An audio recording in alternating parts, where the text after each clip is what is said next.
प्रकट हो। आओ, अब तुम्हारी इच्छा पूरी होगी और मेरी भी इच्छा पूरी होगी।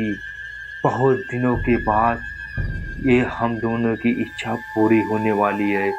जितना जल्दी हो सके उतना जल्दी आ जाओ। नमस्कार दोस्तों।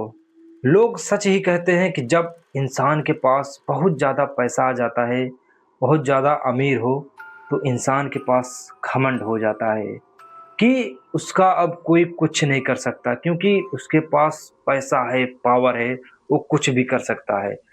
ऐसे ही आज मैं एक घटना लेकर के आया हूँ आरव नाम के लड़के की, जो ये पुणे में रहने वाला लड़का है, जो शुरू से ही समझिए बहुत ही ज़्यादा पैसे वाला था, क्योंकि इसके पिता जो बहुत ही बड़े बिजनेसमैन थे। और बिजनेसमैन होने की वजह से पहले से ही इसके पिता जो है सब कुछ बना दिए थे। और आज आरव भी बहुत ही कम उम्र में पढ़ लिख करके ये एक डॉक्टर बन चुका था।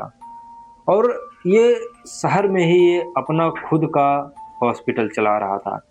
लेकिन बात ये है आरव की नेचर की।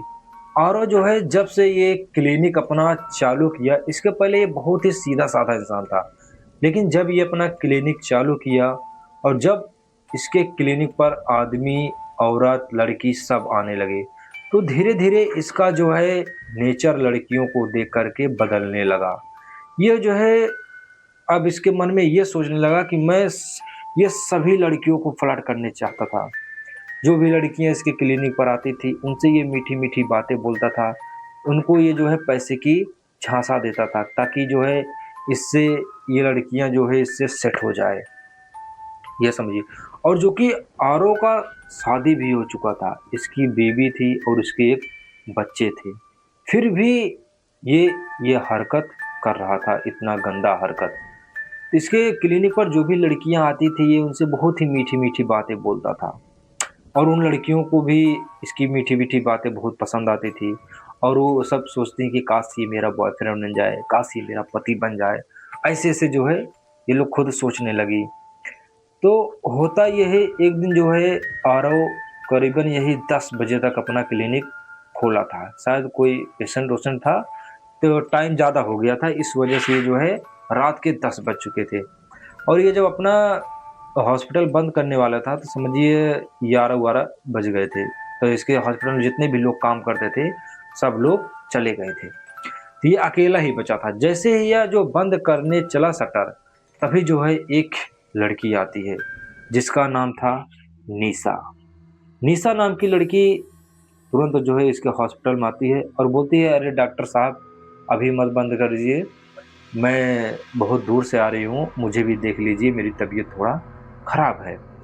तो आरव जो है निशा को देखता है। निशा देखने में बहुत ही ज़्यादा सुंदर थी, लग रही थी, बहुत ही अच्छी लड़की लग रही थी। तो उसे आरव देखता ही रह गया और वो फिर अपना शटर खोल दिया, तुरंत जा कर के अपने कैबिन में बैठ गया और निशा भी अंदर गई और ये दोनों बैठ गए। तो निशा बता रही है कि मेरी बहुत तबीयत ख़राब है, मैं जो है बाहर से आई हूँ, मुझे घूमने का बहुत शौक़ है, मैं ट्रैवल यात्रा करती हूँ, मैं जो है अलग अलग शहरों में जा कर के घूमती हूँ। तो आज मैं जो है पुणे में आई हूँ, 2-3 दिनों से यहाँ पर हूँ, एक रूम लेकर के रहती हूँ और मेरी तबीयत ख़राब हुई है, ज़रा मुझे देखो। तो आरव जो है उसका ऐसे हाथ हाथ पकड़ के ऐसे उसका चेक करता है फीवर की, बुखार उखार है कि नहीं। तो उसका जब ये हाथ छूता है तो आरव के अंदर कुछ और ही ज़्यादा दिमाग में कुछ गलत तरीके से बात चलने लगती है। वह उसकी समझिए नज़र बदल जाती है। वह ऐसे उसका हाथ टच किया है और ऐसे उसको एकटक घूरे जा रहा है। और वो लड़की भी उसे देख करके ऐसे मुस्कुरा रही है, ऐसे इधर शर्मा रही है। तो ये समझिए कि वो खुद जो है इसे इशारा दे रही है। तो आरव को लगता है कि ये लड़की मुझे अब इशारा कर रही है, शायद ये मेरे से इम्प्रेस हो गई है। फिर आरव पूछता है कि तुम जो है अब इतनी रात में कैसे जाओगी। लड़की जब अपना चेकअप वो करा लेती है, दवा ले लेती है, तो बाहर जब निकलती है तो देखती है कोई ऑटो वोटो दिख नहीं रहा था। तो फिर तुरंत आती है, बोलती है, डॉक्टर साहब कोई ऑटो दिख नहीं रहा, आप मुझे अपनी कार से वहाँ थोड़ा आगे तक छोड़ दीजिए जहाँ मुझे ऑटो मिल जाए। तो आरव बोलता है, वहाँ तक क्या ज़रूरत है छोड़ने की? मैं तुम्हें सीधा घर ना छोड़ दूँ? आरव को तो मौका मिल जाता है। तो लड़की बोलती है, तब तो और अच्छी बात है, मैं तो सीधे अपने घर पर चली जाऊँगी, नहीं तो मैं अकेले कहाँ जाऊँगी इतनी रात में। तो वह जाकर के तुरंत आरव के कार में बैठ जाती है और आरव भी अपना कार लेकर के निकल पड़ता है निशा के घर की तरफ। अब उसे निशा, ये समझिए, उसके हॉस्पिटल से करीबन 20 किलोमीटर दूर ले गई और उसका जहाँ वो रहती थी, बहुत ही एकांत में रहती थी। ना वहाँ पर ज़्यादा लोग रहते थे, ना ही ज़्यादा वहाँ पर पब्लिक थी और ना ही ज़्यादा वहाँ पर घर बने थे। एक दो ही घर, मतलब अंधेरा टाइप का एक एकांत में समझिए, कोने में, ऐसी जगह पर वो अकेले रहती थी। जब आरव वहाँ पहुँचा तो आरव बोल रहा है कि निशा, तुम इतना खाली जगह क्यों रहती है? थोड़ा तुमको कहीं और रूम नहीं मिला? तो निशा बोली, नहीं मुझे कहीं और नहीं मिला, यहाँ मुझे सस्ता मिला इसलिए मैं यहाँ पर रहती हूँ। तो निशा बोलती है, जब इतना दूर आ ही गए हो तो आओ चलो अंदर बैठो, चाय वा बनाती हूँ, चाय वा पी करके तब तुम जाना अपने घर पर। तो आरव को तो फायदे ही फायदे थे। आरव यही चाहता ही था कि मैं इसके घर छोड़ूं, इसके घर पर जाऊं और ये अकेली रहती ही है। तो ये क्या किया, तुरंत उतर करके इसके रूम में चला गया और ये अंदर जा करके बैठा है वहीं पर और निशा अंदर चली गई चाय बनाने के लिए। ये समझिए कि ये आरव बैठा है तो 10-15 मिनट बीत चुके, निशा अभी तक चाय लेकर के अंदर से बाहर नहीं आई। आरव आवाज दे रहा कि निशा क्या कर रही हो, मुझे घर भी जाना है। तो फिर जब ये बोला तो तुरंत निशा जो है चाय लेकर के बाहर आई, चाय और प्लेट में नमकीन थी। तो ये जो है आरव को चाय और नमकीन दे देती है। आरव जैसे ही चाय और नमकीन को खाता है, चाय पीता है और पीने के बाद आरव को क्या हो जाता है कि वो जो है ऐसे थोड़ी देर में ऐसे ऐसे ऐसे ऐसे समझिए ऐसे झूलने लगा, जैसे लगता है कि इसे चक्कर आने लगा। चाय में लगता है निशा कुछ मिला दी थी। अब ये चाय पी करके इसे झूलने झूलते ये सोफे पर उसे ऐसे गिर पड़ता है और जब सोफे पे गिर जाता है ये एकदम बेहोश हो जाता है नींद में, इसे होश नहीं रहता है। फिर जब आधे घंटे बाद आरव को होश आया तो आरव देख रहा है कि वह जो है एक कुर्सी पर उसके हाथ पांव सब बंधे हुए थे। आरव यह देख करके तो एकदम शॉक हो जाता है कि मैं यहाँ कैसे आ गया, मुझे तुम क्यों बांध रही हो निशा, तुम क्या चाहती हो मुझसे? अब आरव घबरा जाता है और अब निशा समझिए पहले जैसे नहीं रही, उसकी आवाज मीठी से बहुत ही ज्यादा हार्ड हो गई। वह ऐसे बोल रही है कि चुपचाप बैठे रहो, अगर अपनी सलामती चाहते हो तो, ऐसे बोल रही हो। आरव उसकी बात सुनकर के डर जाता है। तो फिर निशा आरव देख रहा है, निशा जो है मालूम नहीं क्या क्या कर रही है। वह आरव के सामने ऐसे गोला बना करके उसमें नींबू और कंकाल खोपड़ी मालूम नहीं क्या क्या उसमें रखी है और ऐसे जो है अपना हाथ निशा ऐसे काट करके उस पर ऐसे अपना खून गिरा रही है और बोल रही है कि प्रकट हो, आओ, अब तुम्हारी इच्छा पूरी होगी और मेरी भी इच्छा पूरी होगी। बहुत दिनों के बाद ये हम दोनों की इच्छा पूरी होने वाली है, जितना जल्दी हो सके उतना जल्दी आ जाओ। इस तरह से वह बुलाने लगी।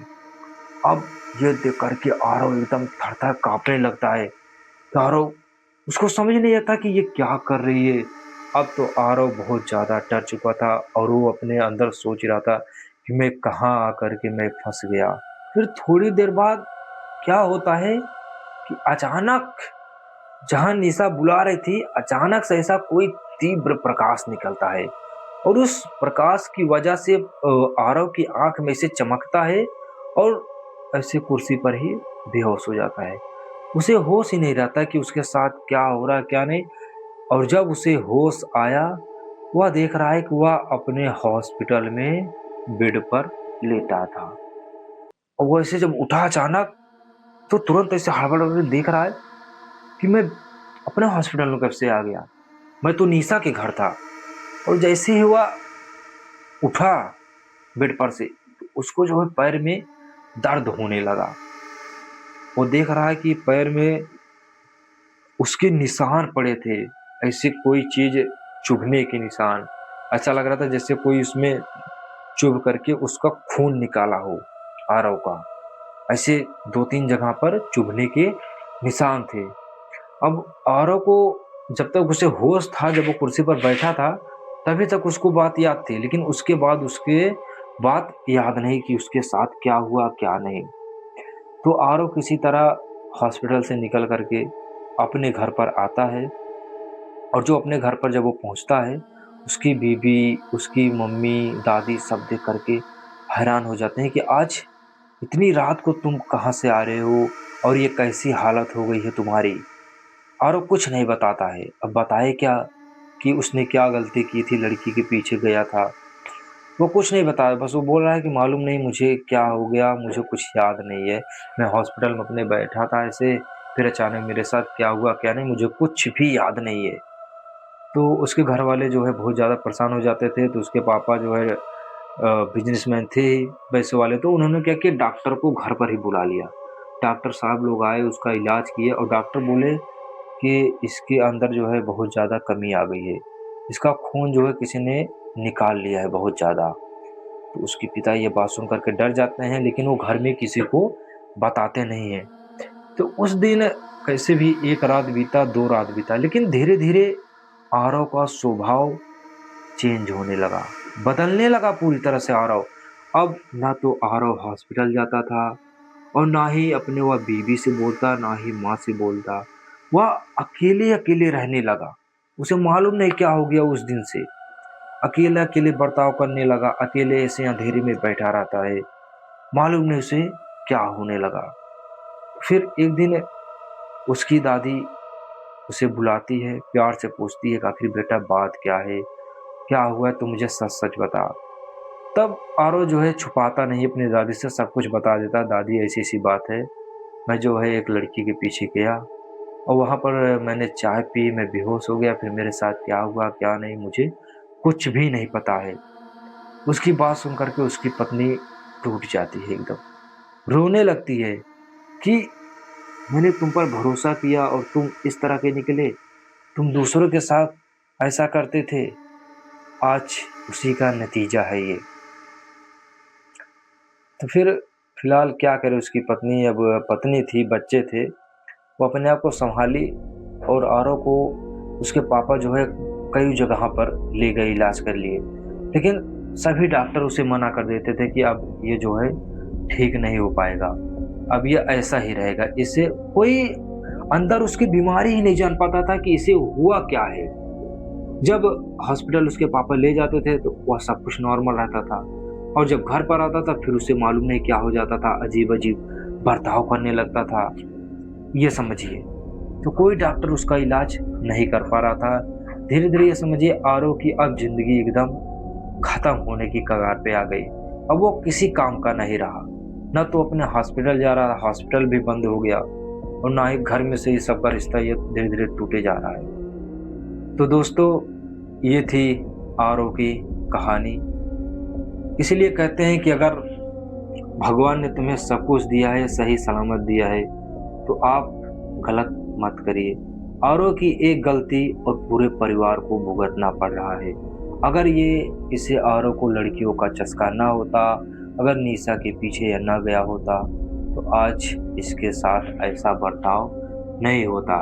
तो दोस्तों आप भी ध्यान दीजिए, अगर आप भी रात में कहीं दुकान पर हैं या कोई आपका हॉस्पिटल है, अगर कोई लड़की रात में आती है और बोलती है कि मुझे वहाँ पर छोड़ दो, तो भूल कर भी मत जाना उसके पीछे, चुपचाप शटर बंद करना और अपने घर पर आ जाना। अगर आप सभी को हमारी यह वीडियो अच्छी लगी हो तो इस वीडियो को लाइक कीजिए और हमारे चैनल को सब्सक्राइब कीजिए। मिलते हैं बहुत जल्द अगले रहस्य के साथ में।